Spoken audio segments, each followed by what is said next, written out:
This is Dennis Ramundi. I'm here with my co-host, Phil Goldberg, author of American Veda. Our podcast, Spirit Matters. Our guest today, Mirabai Starr. She is a writer, a speaker. She runs retreats on interspiritual teachings of the mystics. She's known for her revolutionary translations of John of the Cross, Teresa of Avila, and Julian of Norwich. She has had a remarkable and interesting upbringing and background, and most recently, her latest book, Caravan of No Despair, a memoir of loss and transformation. Mirabai, thank you so very much for taking the time to come on our podcast today. It's an honor to be with you two. Thank you for inviting me. Let me begin, Mirabai. As Ben has said, you've become quite well known as a translator and commentator on the work of the illustrious Christian mystics like John of the Cross and others. But you took a rather unusual route to that task, and maybe you could fill in our listeners on your background and what brought you to that kind of work. Oh, well, thanks for asking that question, Phil. I'll try to answer it in about an hour and a half. Okay. The speed version is that actually I was raised in an interspiritual milieu. I grew up in Taos, New Mexico, in the kind of countercultural, back to the land movement of the early 1970s. My parents were transplanted New York Jews. And in Taos in the early 70s, there was a lot of activity around Eastern religions, in particular Hinduism and Buddhism, all branches of Buddhism and Hinduism, and also interest in some of the esoteric traditions of the Western religions, like Celtic spirituality and numerology and some of those kinds of things. And so I grew up in a world in which all of the world's major wisdom traditions were accepted as being equally valid, equally true, and equally suspect as well, because a lot of the people in my parents' world were really rebelling against institutionalized religions that they had come from. So there was both going on. People leaving behind the limitations of their childhood religious experiences, but also embracing these bigger pictures of the human spirit. And so I grew up with people saying yes in a really positive way to what was best in the heart of the world's religions. And so it really wasn't as unusual as it sounds for someone like me that is a kind of non-religious but spiritually oriented Jew with a Buddhist meditation practice and a Hindu guru named Karoli Baba, and other spiritual inclinations like Sufism. I've been very connected to Sufism since I was a teenager, to find myself in the position of translating some of the greatest Christian mystics ever, like John of the Cross and Teresa of Avila, because the mystics of all traditions speak that universal heart language that crosses boundaries and reaches all of us. And so that's kind of what happened. I was fluent in Spanish. I happened to really love the book, the great masterwork, Dark Night of the Soul by St. John of the Cross, which I had been studying since I was like 20. And I love writing. I love the beauty of language. And so all of those things came together to inspire me to do a new, very accessible translation of Dark Night of the Soul about 15 years ago. Mm-hmm. And once that came out, all of the other books just followed. I was asked to translate all of these other great mystical masterpieces. So it's been a wonderful privilege and also utterly bewildering to me. Right. This is what I do for a living. Mirabai, I wanted to ask you, I read that you attended a school as a child run by the Lama Foundation. And as you were stating in your educational background, in your growing up, you were exposed to all sorts of traditions, all sorts of religions, all sorts of spirituality. And I can imagine where that would be fantastic because you're not locked into any one thing. But because of that exposure to multiple spiritual religious traditions, was it in some ways more confusing than somebody that would grow up in one particular tradition, either Christian or Jew or Hindu or Muslim? Do you think you or others that had that type of background maybe were a bit confused at times because of the multiple exposure? Well, it's a really excellent question, Dennis, and I wish that it was. I almost wish I could say yes. It was confusing because I think that would make more sense to people Mm-hmm. listening.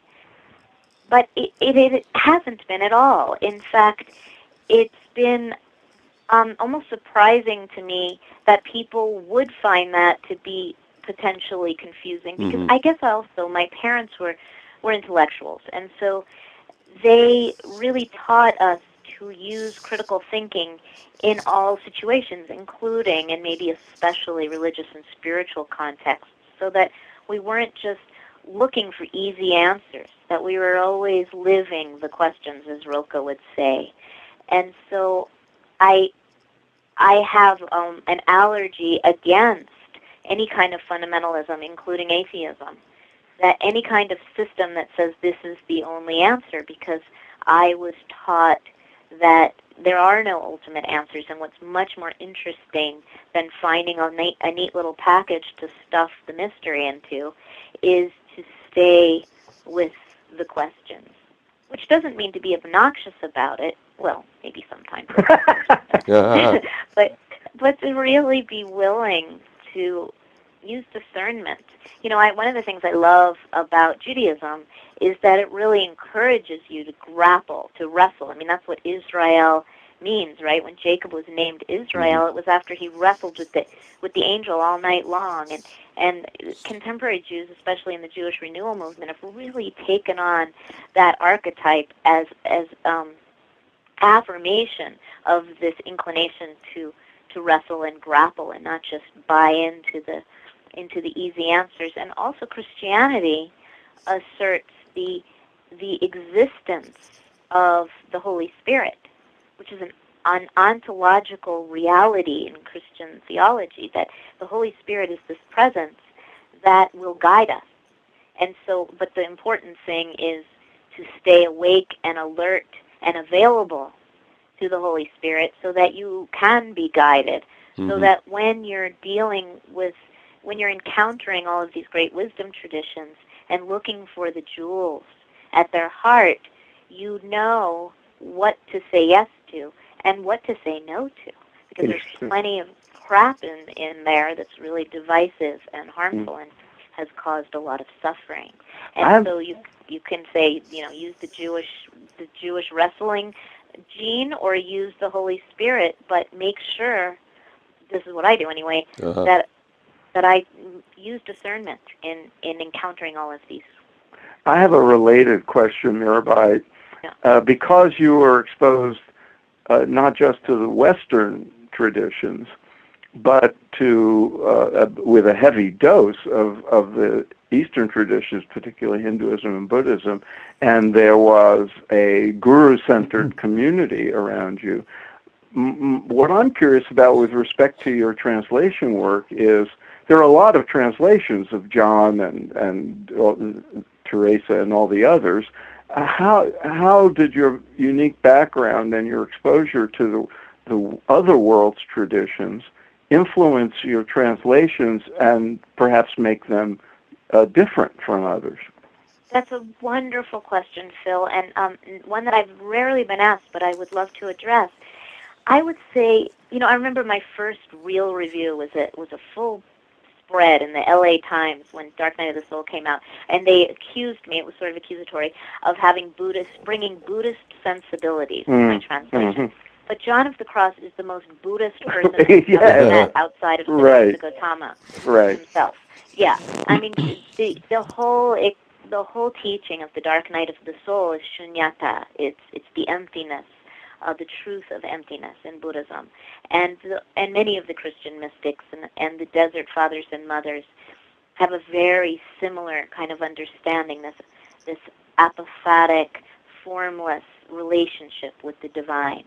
So he has that in him. And yes, I probably did look at John of the Cross through that lens and translate him in many ways, informed by my understanding of Buddhism.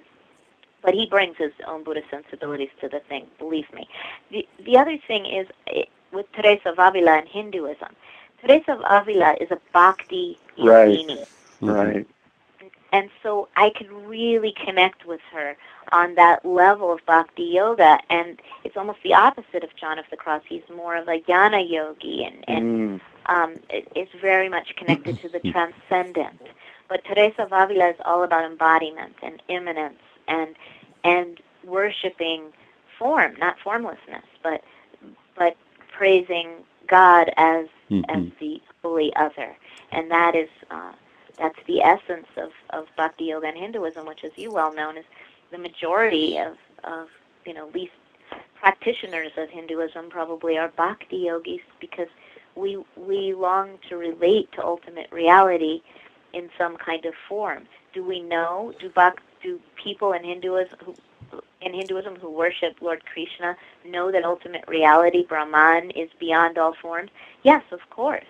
I mean, it's very clear, at least in the Upanishads, not that any practicing, Hindus necessarily read the Upanishads, but it's clear in Hindu philosophy and theology that ultimate reality transcends all forms, and yet we have this great gift as human beings of relating to the Supreme in these beautiful forms that open our hearts. So yes, Teresa of Avila really gets Bhakti Yoga, and John of the Cross really gets Buddhism. Excellent. Mirabai,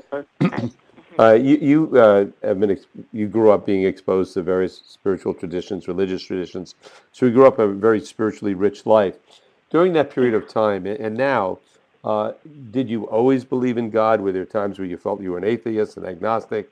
Are you sure that now in your own life that there is a God? And if so, what is it that has convinced you that there is a supreme being, a God, a Godhead? Yeah, no. I've never been convinced that there is a God or a Godhead. I question that several times a day, or at least every other day. Yeah. So and I've gotten in trouble for saying that. I've said that publicly. I've said it in print. Maybe that comes from, my parents being so rigorous about questioning everything. So I've never been able to rest in an absolute certainty that God exists. And yet, I've spent my entire life completely involved in the search for and praise of a God who I'm not sure exists.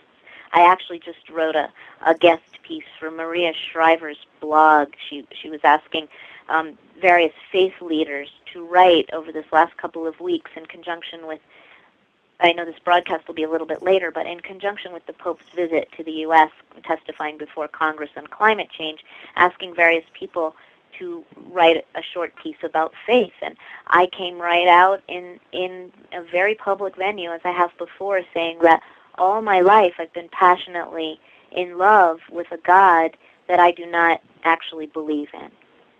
But I think that has to do with mental construction versus a heart experience. In my heart, I am deeply connected to the sacred, and it informs everything that I do and am and always has since from the time I can remember, but certainly actively since I was around 14 years old. And yet, if I had to defend that as a belief system, not only would I feel incapable of doing so, but I wouldn't be interested in doing so.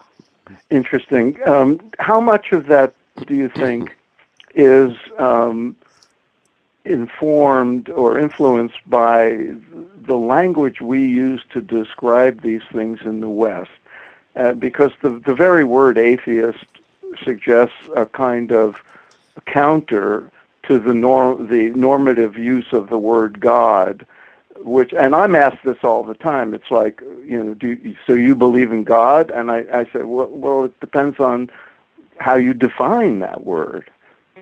because, you know, the way it's ordinarily used is not a God I would believe in, but the way I might describe the word, which I usually avoid, it's a different thing, and it's a more of an experiential conviction than a logically formulated belief.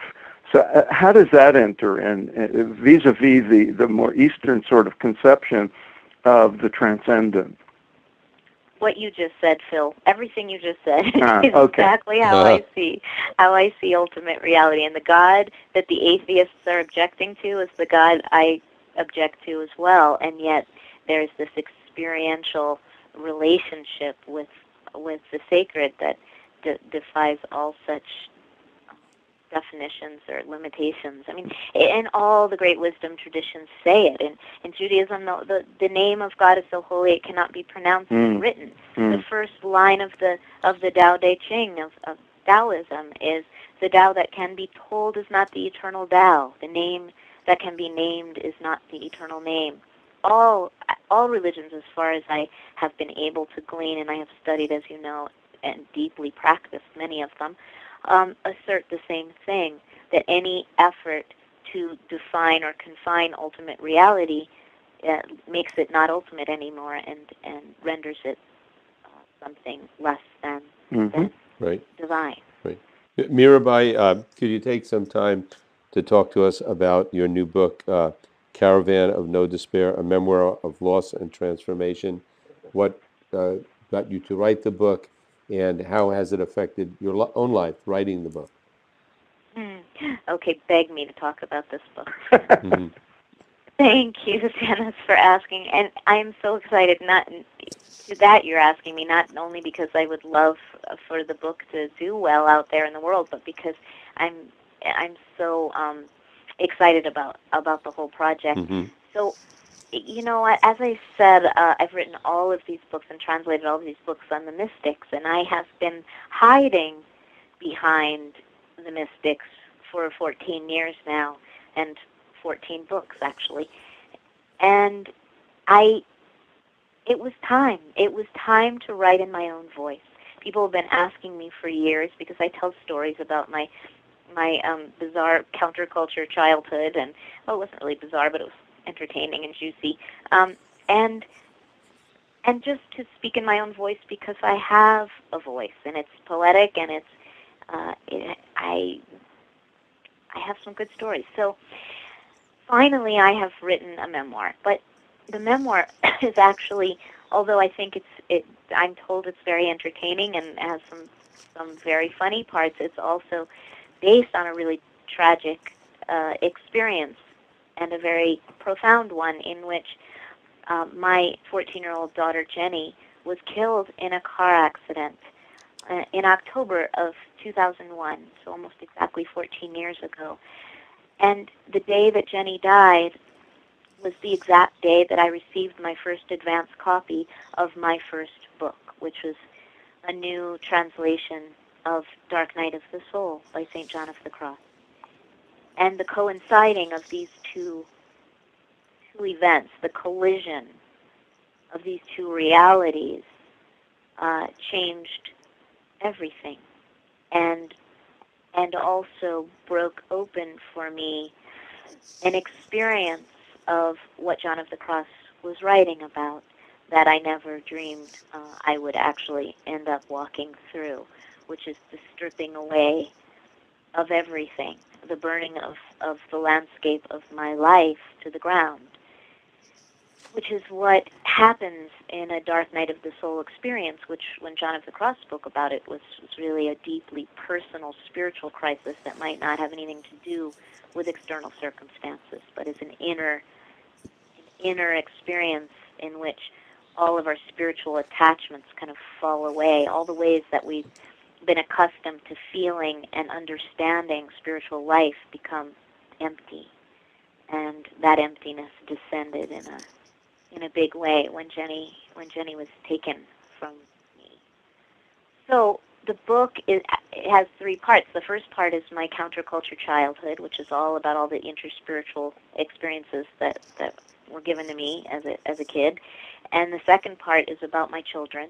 and being a mother, and the third part is about navigating the landscape of loss and grief as a spiritual path after Jenny died. Can you elaborate on that, Mirabai? Because it sounds like such a cliche to say how unimaginable it is for anybody who hasn't experienced it to lose a child. And I can't think of anything harder to deal with. And yet you had this long spiritual life. You had spiritual mentors and so forth. So in dealing with this, you were essentially putting your own spiritual path and your own spiritual convictions to the test, and the most profound test I can imagine.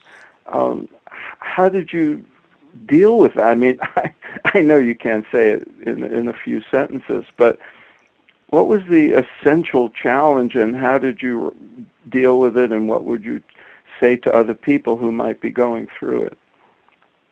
Yeah, well, the truth is that when Jenny died, all my spiritual practices went out the window. Mm. I had a long time contemplative practice, a silent sitting practice, basically a Vipassana kind of meditation style. I had this deep connection with Neem Karoli Baba.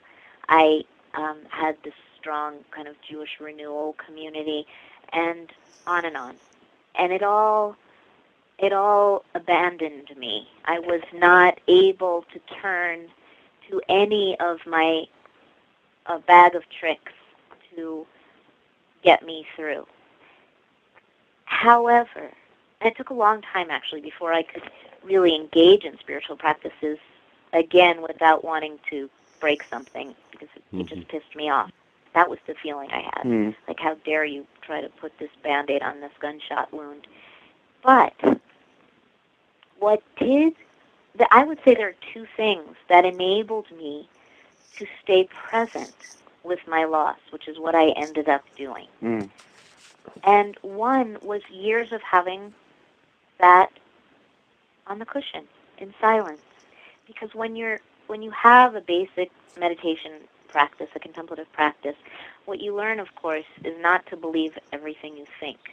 In other words, you find that what arises in the mind passes if you don't get on the thought train and try to solve problems while you're sitting in meditation. If you allow things to arise and fall away without actively engaging with them, then it kind of trains the mind to be present with the mystery, to just abide there and in what is. Also, John of the Cross, who I just finished translating, whose teachings I had been immersed in for years at that point. And, by the way, as a translator, and I know you'll appreciate this, Phil, as someone who understands Hinduism, for me, translating the great mystics is like having darshan with them. It's sitting at the feet of the guru and receiving the transmission directly. And I felt that very much with the saints I've been translating. So I had John of the Cross having been teaching me very deeply that resting in radical unknowingness is our highest task.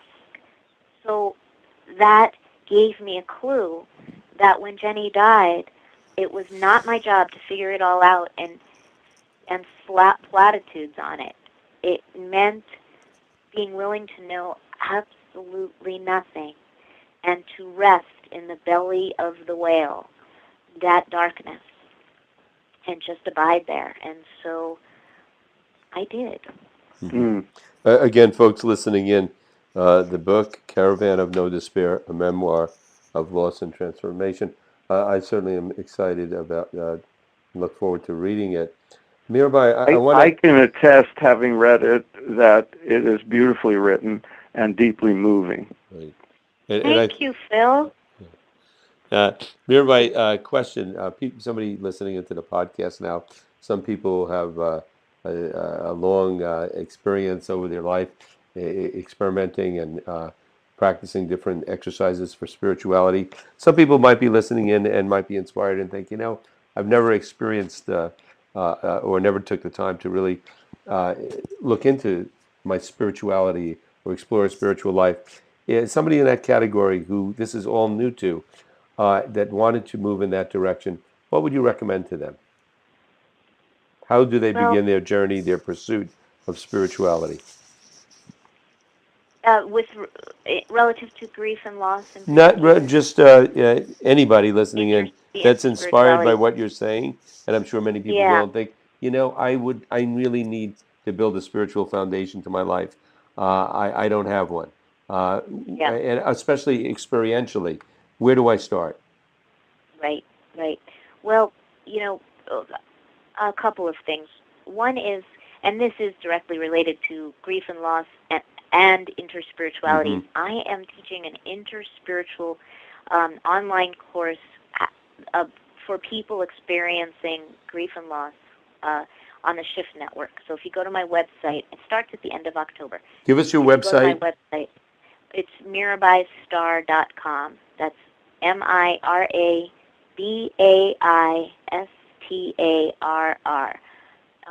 And you will find that link. But in general, a much more general response to that question is, often people ask me, how do they pursue an interspiritual path when there aren't exactly interspiritual churches? It's much easier to Hmm. go to a particular spiritual community that's established to find your spiritual sustenance. But what if you're drawn, as I am, to all of them?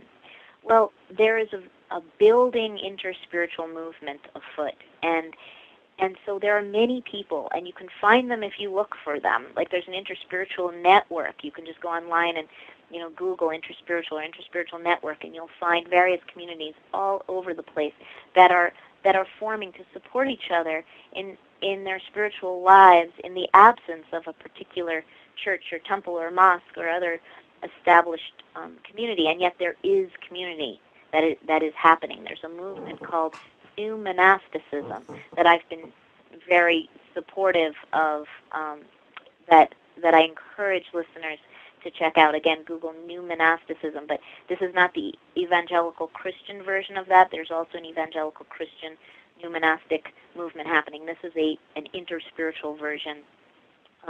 There's a new book out called New Monasticism by Rory McEntee and Adam Bucko that I had the great privilege of writing the foreword to, and Father Thomas Keating wrote the afterword, and that is really offering people some wonderful guidance and resources for how to build an interspiritual life. But my main thing, you guys, is when I am confronted with the possibility of the presence of the sacred anywhere, I say yes.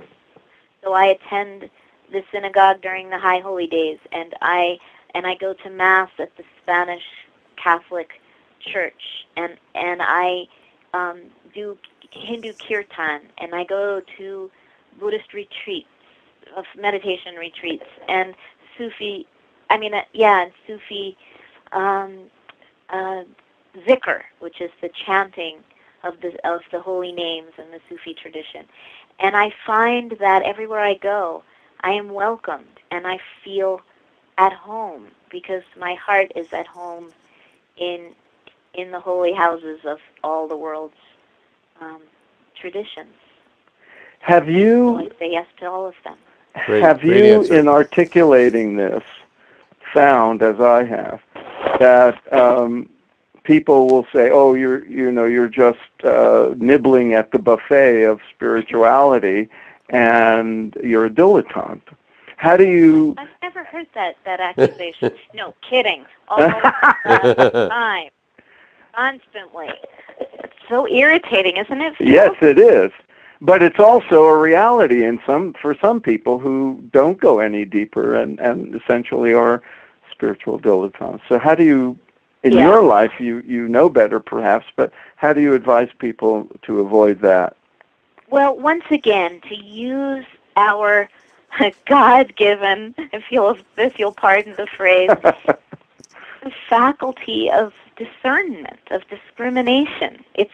I feel like this is built in. It's our birthright, that we have that God wrestling mechanism that enables us to winnow the truth and the beauty from everything, and to discard either the divisive, violent messages that are intertwined with the truth and beauty of the world's religions, but also that which puts us to sleep. And there's plenty of that in all the world's religions.